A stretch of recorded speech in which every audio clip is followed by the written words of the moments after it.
eskatzen dugu inbertsio diru laguntzen oinarriak, bases de subvención y dimensión, ¿no?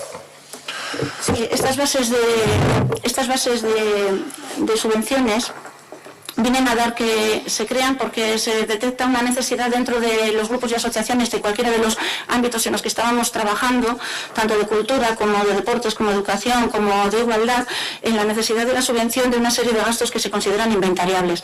Las subvenciones, tal y como están establecidas, no pueden acoger gastos susceptibles de considerarse inversión, de acuerdo a lo establecido en el manual de trámites. Esto generaba dificultades en la justificación, ya que no se podían aceptar ciertos gastos. La solución propuesta para esto fue crear una nueva línea de subvención que tuviese la codificación adecuada para ayudar a las entidades con este tipo de gastos. Para ello, la creación de estas bases que regulan estas subvenciones. El mismo proceso. Por ello, se inicia el proceso para la nueva redacción, realizando reuniones con las entidades solicitantes para que se trasladasen al ayuntamiento sus necesidades y sus aportaciones a la norma.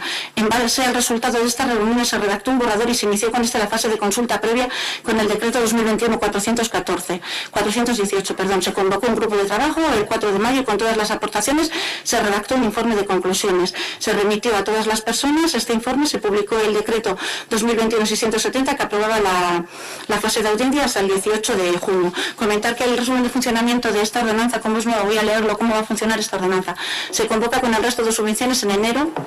Las entidades presentarán sus proyectos de adquisición del bien justificando la necesidad de compra y que las características del objeto se adecúan a las necesidades expresadas.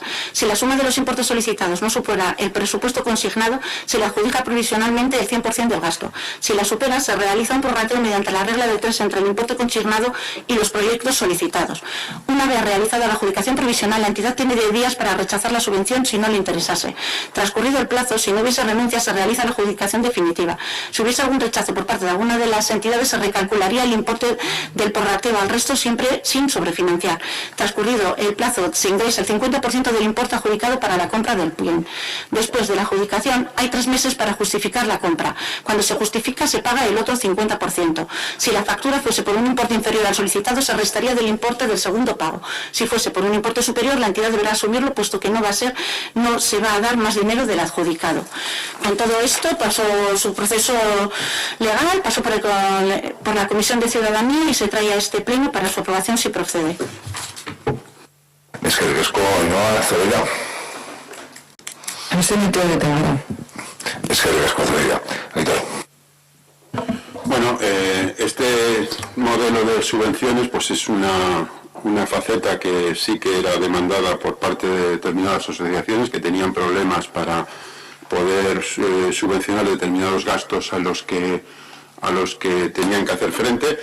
Y bueno, pues según comentasteis en comisión en su día, pues es una propuesta de intervención para poder salvar un poco ese tipo de cuestiones y que bueno, pues que las asociaciones no tengan el problema de ver rechazadas determinadas facturas por no tener encaje legal. Por lo demás, el discurso que llevamos haciendo toda la mañana nos vamos a abstener. Es que debes cuenta. Sí, nada, comentar que sí que es verdad que en muchas de las reuniones se detecta esa necesidad y esos gastos que no son subvencionables y que realmente hay una necesidad de que sean subvencionados.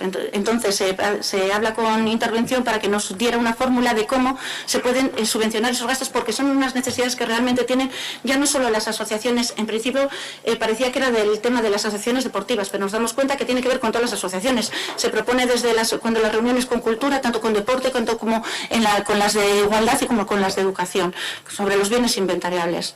Entonces, pues bueno, es la solución que se ha planteado y esperemos que sea una solución buena. Es que riesgo, alguna cuestión. Bozketa egingo dugu, inbertsioetarako diru laguntzen onaren alde, abstentzioa, onartuta geratzen dira,